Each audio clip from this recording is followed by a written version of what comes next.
আসসালামু আলাইকুম। সবার কি অবস্থা, কেমন আছেন সবাই?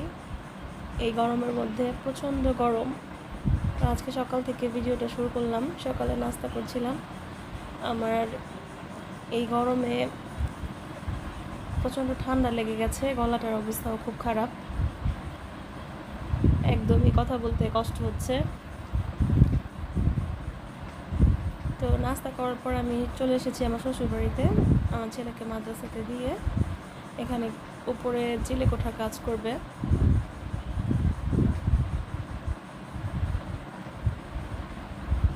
তো এখন বাজে হচ্ছে 10টা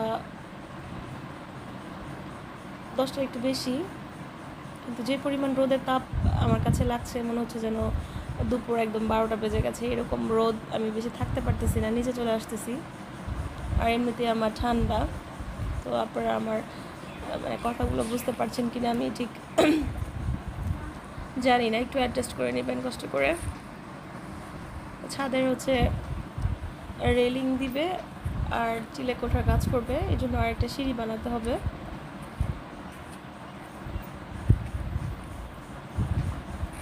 এই সাইডটাতে একটু ছায়া আছে, কিন্তু আর একটু পরে এই সাইডটাও ছায়া থাকবে না।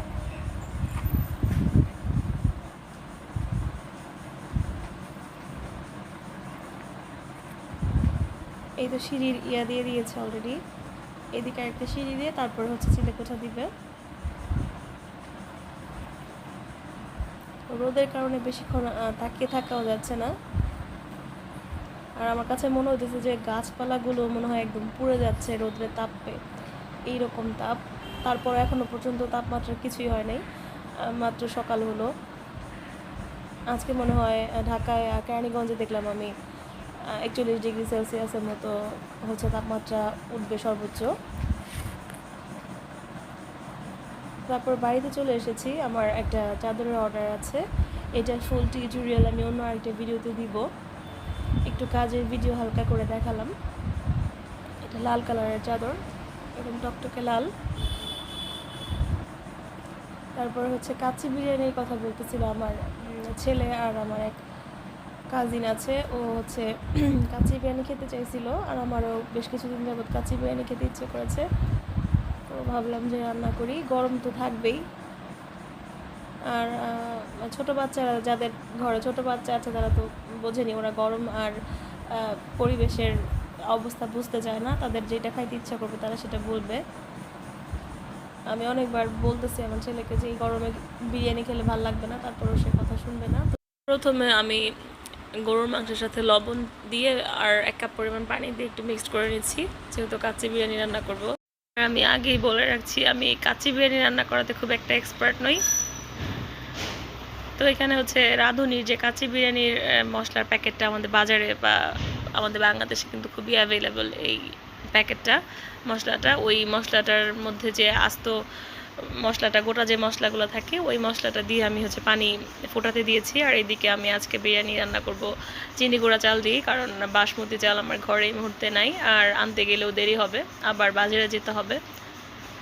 তো দেখলাম প্যাকেটের গায়ে, আমি আগে ভাবতাম যে কাচ্চি বিরিয়ানি আসলে চিনি গুঁড়া চাল দিয়ে রান্না করা যায় না, একদম বাসমতি চালটা ম্যান্ডেটরি, বাট এখানে প্যাকেটের গায়ে লেখা আছে যে চিনি গুঁড়া চাল দিয়ে রান্না করা যায়। তো তাই আমি চিনি গুঁড়া চালটাই নিলাম। আর এখানে বেশ কয়েকটা আলু নিয়েছি। আলুটা একটু বেশি পরিমাণে দিব, কারণ বিরিয়ানির আলুটা আমারও পছন্দ, আর আমার ছেলে তো মাংস খাবে না। মুরগি হলে খেত, কিন্তু গরুর মাংস খাবে না, আলুটাই খাবে, তাই আলুটা বেশি পরিমাণে দিয়েছি।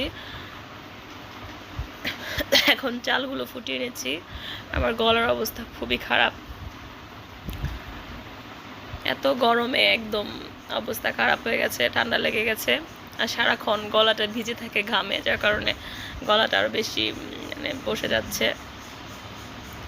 তো আলুগুলো জাস্ট আমি এখানে কালারও ব্যবহার করিনি, হলুদ দিয়ে, অল্প একটু হলুদ দিয়ে মেখে তারপরে ভেজে নিয়েছি। তারপর এখানে তেল দিয়ে পেঁয়াজের বেরেস্তা করব।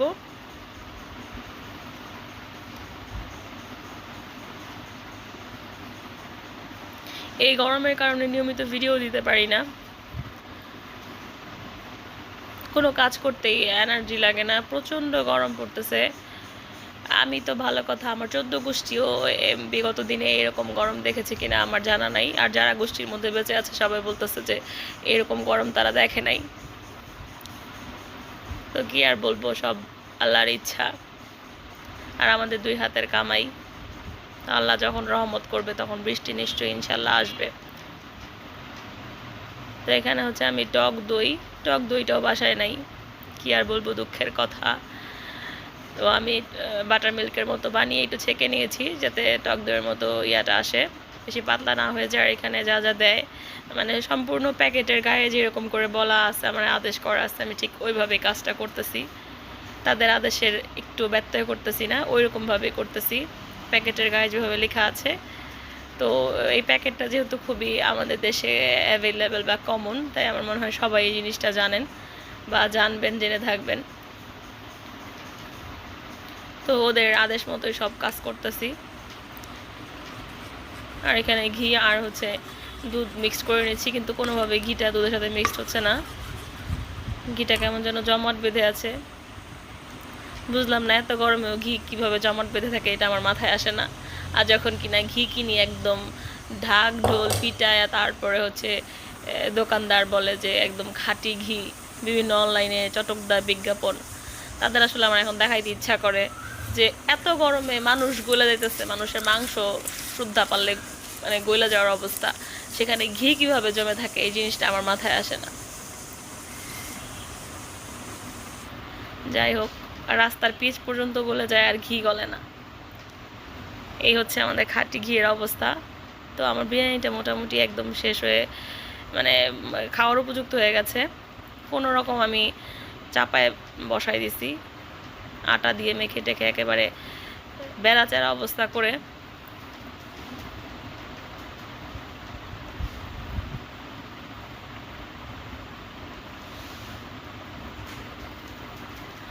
আর ওই যে চিনি আর পেঁয়াজের বেরেস্তার যে মিশ্রণটা দেওয়ার কথা মানে দিয়েছি আগে, সেটা হচ্ছে পরে আবার একটু দেওয়ার কথা বলছে ওই প্যাকেটে, ওইটা আমি আবার একটু ফলো করে দিলাম।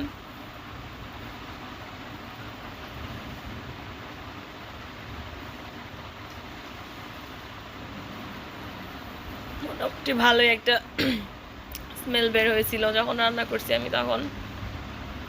এখন হচ্ছে আমি আমার আম্মুরে দায়িত্বটা দিয়ে দিলাম, বললাম তুমি একটু নাড়াচাড়া করো, আমি ভিডিও করি।